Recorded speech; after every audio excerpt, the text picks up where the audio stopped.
What I'm about to tell you happened over 60 years ago in the countryside of Pará, Brazil, with my grandfather, Antonio Ferreira. Well, life in the countryside of Pará 60 years ago was very different from life in the cities. People lived in isolated communities without electricity, running water, telephone, or other public services.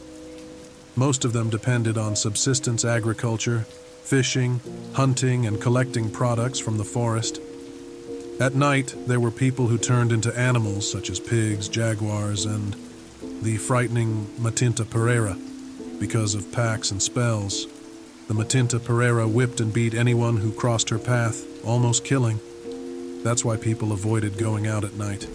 These beings only attacked in total darkness because light drove them away.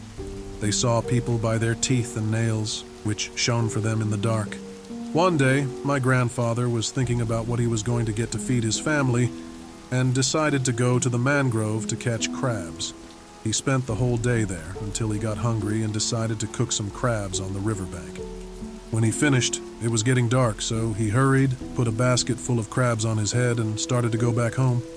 But in the forest, it gets dark very early, and at 6 o'clock, he was already in the dark. The people of that time were used to walking in the dark, but on the way, he heard a noise of branches breaking and a thick voice saying, "Fiti e Matinta Pereira." He thought he was going to get beaten, but he had the idea of trying to talk and explain why he was there. He said, "Hello, friend, I don't want to disrespect or invade your territory. I'm only here because I was looking for food for my family, but I lost track of time. If you don't mind, I would like you to accompany me to my home." Right after, he heard a "Fidi Matinta Pereira" in front of him and understood that it was a positive answer. He continued his journey, and as he walked, he heard whistles, sometimes in front, sometimes behind, sometimes beside him. That's how it was all the way. On the way, there was a farm with many fierce dogs that attacked anyone who passed by. My grandfather always had difficulty passing, especially that day, that he had a basket full of crabs on his head and couldn't even defend himself with a piece of wood. But it wasn't necessary, because when they got close to the farm, he heard the scream and cry of the dogs. He said it was the only time he passed so peacefully by that farm. Finally, after a long walk, he got home and talked to my grandmother. After a while, he heard a noise in the chicken coop as if the chickens were scared. He remembered that he forgot to say goodbye and went outside. He said, "Hello, friend.